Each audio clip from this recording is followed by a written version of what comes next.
Oleh karena itu, menurut Ye Beijing, ada makhluk yang lebih kuat di dunia ini, melampaui dirinya dan Huaken.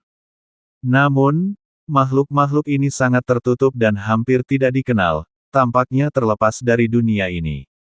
Sambil merenung, Xiao Yan tiba-tiba terpikir, mungkinkah mereka yang menghentikan atau menyerangmu berada di tingkat ke-8 atau bahkan lebih tinggi, karena beberapa aturan mencegah mereka menembus ke tingkat ke-7.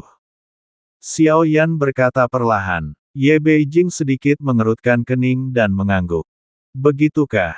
Xiao Yan menatap Ye Beijing. Aku belum pernah mencoba menembus, jadi aku tidak begitu paham tentang ini. Tetapi aku telah melihat banyak individu kuat menghilang setelah menembus ke tingkat ke-7. Kekuatan dan ranahku saat ini sudah cukup, tentu saja, tidak perlu mencari terobosan, dan aku tidak berani mengambil risiko. Ye Beijing kemudian menjelaskan secara detail.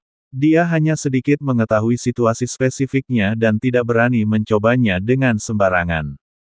Bahkan ketika Huaken memicunya, reaksi pertamanya adalah melarikan diri.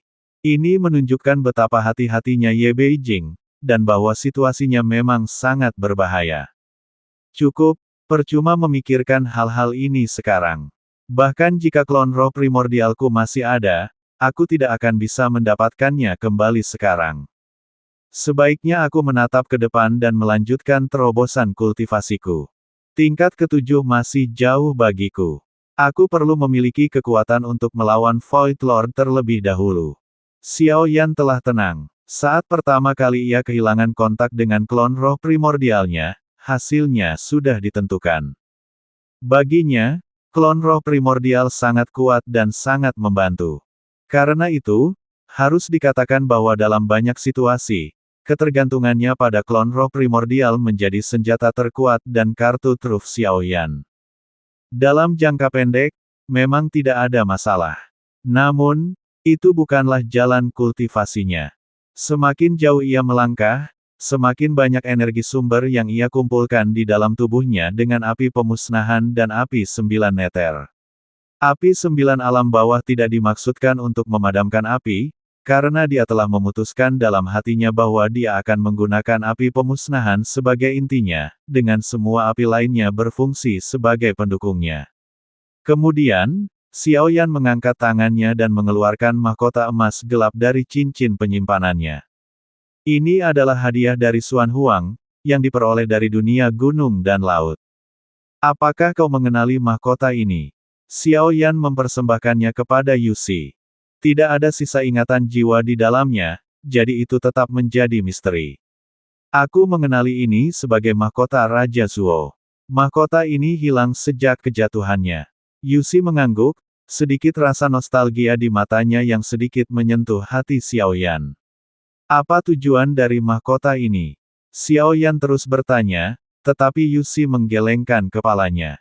Dia tidak dianggap sebagai anggota garis keturunan kerajaan di antara klan Yuan Shen. Bagaimana aku bisa tahu? Xiao Yan bertanya dengan akal sehat, menjelaskan bahwa mahkota ini disebut mahkota dewa tertinggi, yang menyertai setiap generasi Raja Roh Primordial, kecuali pada masa Raja Zuo. Mahkota itu hilang saat itu, itulah sebabnya ia mengingatnya dengan sangat jelas. Namun, Yuxi mengetahuinya dan bahkan menyebut namanya.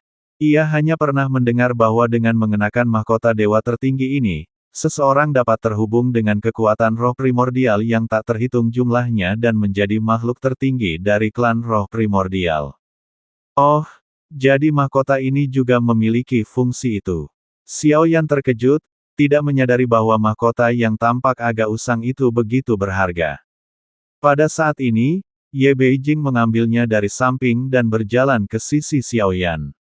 Aku juga belum pernah mendengarnya. Apakah klan roh primordialmu telah ada selama berabad-abad, dari kemunculannya hingga kehancurannya? Kata Ye Beijing, sambil meletakkan mahkota dewa tertinggi di kepala Xiao Yan. Ia mencoba menghentikannya, tetapi sudah terlambat. Sebuah mahkota yang menutupi seluruh tubuh diletakkan di kepala Xiao Yan. Xiao Yan menoleh dan menatap Ye Beijing dengan serius.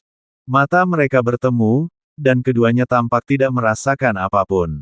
Keduanya berbicara pelan, sementara Yusi tampak sangat gugup. Mungkin karena kau bukan anggota sejati klan roh primordial. Biarkan dia mencobanya. Ye Beijing kembali melepas mahkota dari kepala Xiaoyan, tetapi tepat ketika dia hendak melepaskannya dengan paksa, dia menyadari bahwa mahkota yang menutupi seluruh tubuh itu tampaknya tertanam di kepala Xiaoyan. Situasinya agak rumit. Ye Beijing menariknya beberapa kali dengan keras, dan kepala Xiaoyan hampir terlepas dari lehernya. Jangan ditarik, aku akan mencobanya sendiri. Xiaoyan hampir menangis, dan Ye Beijing tiba-tiba tampak seperti gadis kecil yang telah melakukan kesalahan.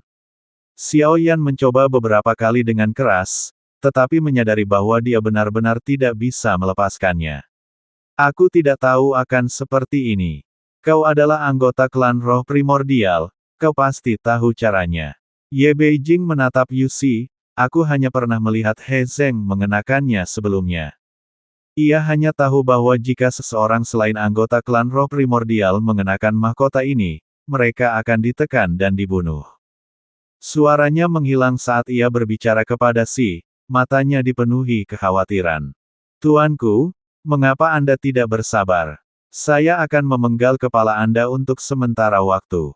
Kekuatan abadi Anda akan segera tumbuh kembali. Oh tidak! Seru Ye Beijing, menatap Xiaoyan. Ia menatap dengan heran saat mahkota di kepala Xiaoyan menghilang. Xiaoyan mengulurkan tangan dan menyekat tangannya, tetapi memang sudah hilang. Tuanku, apakah Anda merasakan sesuatu? Tanya Ye Beijing. Ia tidak menyangka kenakalannya akan menyebabkan kesalahan seperti itu. Tidak untuk saat ini, Xiaoyan menggelengkan kepalanya. Ia sepertinya tidak merasakan ketidaknyamanan, atau kekuatan penekan apapun. Mungkin karena aku memiliki darah roh primordial yang mengalir di pembuluh darahku. Meskipun aku bukan anggota klan roh primordial, aku sekarang telah menembus ke tubuh roh primordial alam leluhur.